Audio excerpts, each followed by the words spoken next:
بسم اللہ الرحمن الرحیم الحمد للہ رب العالمین والصلاة والسلام علی سید الانبیاء والمرسلین۔ حضرت سیدنا انس بن مالک رضی اللہ تعالی عنہ بیان فرماتے ہیں کہ رسول اللہ صلی اللہ تعالی علیہ وآلہ وسلم نے سینگ والے 2 چتکبرے مینڈوں کی قربانی پیش کی اور انہیں اپنے ہاتھ سے ذبح فرمایا، بسم اللہ اللہ اکبر پڑھا اور اپنا پاؤں ان کی گردن کے اوپر رکھ کر ذبح کیا۔ اس حدیث مبارکہ میں حضرت انس بن مالک رضی اللہ تعالیٰ عنہ رسول اللہ صلی اللہ تعالیٰ علیہ وآلہ وسلم کہ قربانی کے عمل کو پیش کر رہے ہیں کہ رسول اللہ صلی اللہ تعالیٰ علیہ وآلہ وسلم خود بھی قربانی فرمایا کرتے۔ قربانی جسے ہم سنت ابراہیمی کہتے ہیں، ہمارے لیے یہ سنت ابراہیمی بھی ہے اور سنت محمدی صلی اللہ تعالیٰ علیہ وآلہ وسلم بھی ہے۔ اور رسول اللہ صلی اللہ تعالیٰ علیہ وآلہ وسلم نے خود اپنے جانوروں کو ذبح کیا، تو قربانی کے جانور کو خود ہی ذبح کرنا چاہیے یا کم از کم اسے ہاتھ ضرور لگانا چاہیے، یا پھر ذبح کرنے کے لیے کوئی وکیل مقرر کر دینا چاہیے کہ تم میری طرف سے ذبح کرو، جیسا کہ آج کل لوگ زیادہ تر قصاب لوگوں سے ہی اپنے جانور ذبح کرواتے ہیں۔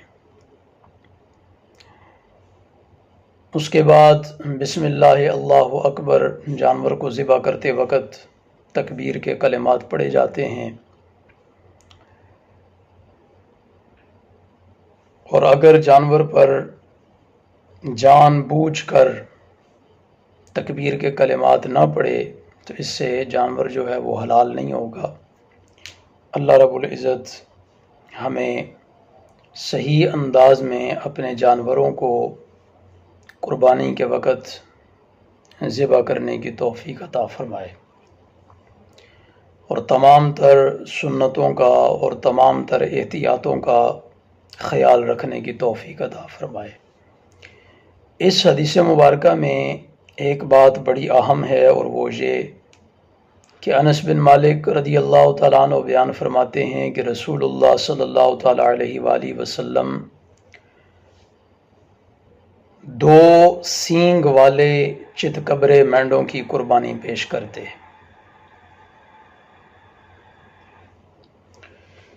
تو سینگ والے 2 چتکبرے مینڈے حضور علیہ السلام قربان کیا کرتے۔ تو ایک قربانی جو ہے وہ ہر صاحب نصاب پر لازم ہے، اور ایک گھر کے اندر جتنے صاحب نصاب ہوں گے ان سب پر قربانی جو ہے وہ لازم ہوگی۔ حضرت سیدنا انس بن مالک رضی اللہ تعالیٰ عنہ کا اپنا عمل بھی یہی رہا۔ کئی ایک احادیث مبارکہ اس حوالے سے ملتی ہیں کہ حضرت انس بن مالک رضی اللہ تعالیٰ عنہ خود 2 قربانیاں اللہ رب العزت کی راہ میں پیش کیا کرتے، اور یہ جو 2 قربانیوں کا سلسلہ ہے اس کے بارے میں دیگر روایات ملتی ہیں کہ رسول اللہ صلی اللہ تعالیٰ علیہ وآلہ وسلم ایک قربانی اپنی طرف سے پیش کرتے اور ایک قربانی اپنی امت کے غریب لوگوں کی طرف سے پیش کرتے، اور یہ رسول اللہ صلی اللہ تعالیٰ علیہ وآلہ وسلم کا احسان ہے امت پر۔ حضور نبی رحمت علیہ السلام کا امت کے غریبوں پر یہ احسان ہے کہ حضور علیہ السلام اپنی امت کے غریب لوگوں کی طرف سے بھی قربانی پیش فرمایا کرتے، اور اس عمل کی باقاعدہ ڈیوٹی لگائی رسول اللہ صلی اللہ تعالیٰ علیہ وآلہ وسلم نے حضرت سیدنا علی المرتضی رضی اللہ تعالیٰ عنہ کی، کہ تم بھی 2 قربانیاں پیش کیا کرو، ایک میری طرف سے بھی اور ایک پوری امت کی طرف سے۔ تو اس سے ایک تو ایصال ثواب یہ جائز بنتا ہے کہ پوری امت، اس وقت کئی لوگ جو ہیں یقیناً اس دنیا میں آئے بھی نہیں ہوں گے، لیکن ان کی طرف سے ایصال ثواب ہو رہا ہے، تو بالیقین جو اس دنیا سے آ کے پھر چلے گئے، پھر ان کے ایصال ثواب کے لیے بھی قربانی کی جا سکتی ہے۔ اہم بات یہ ہے کہ رسول اللہ صلی اللہ تعالیٰ علیہ وسلم 2 قربانیاں پیش فرما رہے ہیں۔ حضرت انس بن مالک رضی اللہ تعالیٰ عنہ بھی 2 قربانیاں پیش فرما رہے ہیں۔ حضرت سیدنا علی المرتضیٰ رضی اللہ تعالیٰ عنہ کو رسول اللہ صلی اللہ تعالیٰ علیہ وسلم نے بالخصوص حکم ارشاد فرمایا کہ تم 2 قربانیاں پیش کرو۔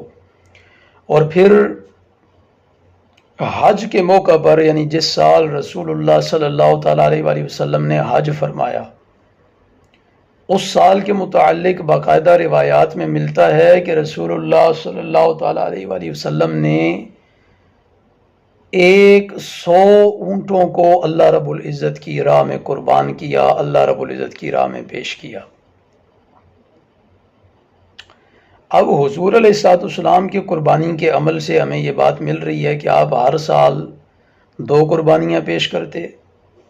اور جب آپ کے پاس استطاعت آئی تو آپ نے 100 اونٹ اللہ رب العزت کی راہ میں نحر کیے، قربان کیے۔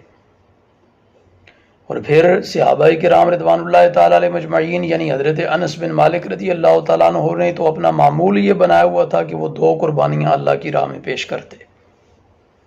لیکن اب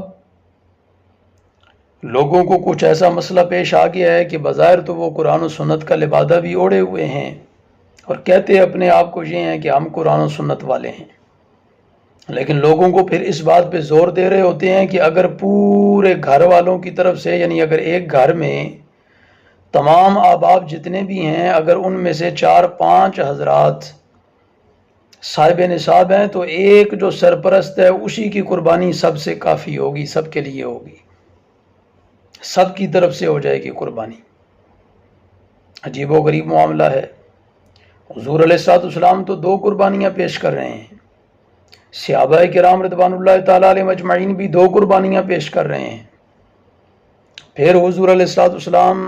حجۃ الوداع کے موقع پر تو 100 اونٹ اللہ رب العزت کی راہ میں قربان کر رہے ہیں۔ تو بجائے اس کے کہ لوگوں کو یہ بتایا جائے بھئی جو صاحب نصاب ہے، جس کو اللہ نے مال عطا فرما رکھا ہے، جس کو اللہ نے دولت عطا فرما رکھی ہے، جس کو اللہ رب العزت نے استطاعت عطا فرما رکھی ہے، جس کو اللہ رب العزت نے وسعتیں عطا فرمائی ہیں، تو وہ تو اللہ رب العزت کی بارگاہ میں 1 قربانی نہیں 2 قربانیاں پیش کریں۔ حضور علیہ السلام کی اس سنت کو بھی زندہ کریں کہ حضور نے 2 قربانیاں پیش کی ہیں تو وہ بھی 2 قربانیاں پیش کریں۔ لیکن یہاں تو اس بات سے بھی روکا جا رہا ہے کہ اگر 4 صاحب نصاب یا صاحب استطاعت لوگ ایک گھر میں موجود ہیں تو بس ایک ہی قربانی کر لیں، سب کی طرف سے ہو جائے گی۔ اللہ اکبر کبیرہ۔ لوگوں کو شاید وہ اس آڑ میں حضور نبی رحمت علیہ السلام کی سنت سے دور کرنا چاہتے ہیں یا حضور کی سنت سے محبت سے دور کرنا چاہتے ہیں۔ اللہ رب العزت سمجھنے کی توفیق عطا فرمائے۔ تو اگر آپ لوگوں کو بھی اللہ رب العزت نے استطاعت عطا فرما رکھی ہے، صاحب نصاب ہیں آپ، مالی وسعتیں اللہ رب العزت نے عطا فرما رکھی ہیں، استطاعت عطا فرما رکھی ہے اللہ رب العزت نے، اور پھر آپ ایک قربانی پر اکتفا نہ کریں، پھر آپ 2 قربانیاں پیش کر کے اللہ رب العزت کی بارگاہ میں زیادہ سے زیادہ اجر حاصل کرنے کی توفیق حاصل کریں، اور اللہ رب العزت آپ کو اس کی توفیق عطا فرمائے۔ اللہ رب العزت ہمیں سمجھنے کی توفیق عطا فرمائے، اور جو فتنے خصوصاً قرآن و سنت کا لبادہ اوڑھ کر لوگوں کو رسول اللہ صلی اللہ تعالیٰ علیہ وسلم کی سنت سے دور کرنا چاہ رہے ہیں، یا حضور نبی رحمت علیہ السلام کی سنتوں سے محبت کم کرنا چاہتے ہیں، اللہ رب العزت ایسے تمام تر فتنوں سے ہمیں محفوظ و معمور فرمائے۔ اور اگر اللہ رب العزت نے مالی وسعتیں عطا فرما رکھی ہیں تو پھر آپ ضرور ایک نہیں بلکہ زیادہ قربانیاں پیش کر کے اللہ رب العزت سے اجر کی امید کریں۔ اللہ رب العزت ہم سب کا حامی و ناصر ہو، اور رسول اللہ صلی اللہ تعالیٰ علیہ وآلہ وسلم کی زیادہ سے زیادہ سنتیں اور صحیح انداز میں سنتیں اپنانے کی اللہ میں توفیق عطا فرمائے۔ وآخر دعوانا ان الحمد للہ رب العالمین۔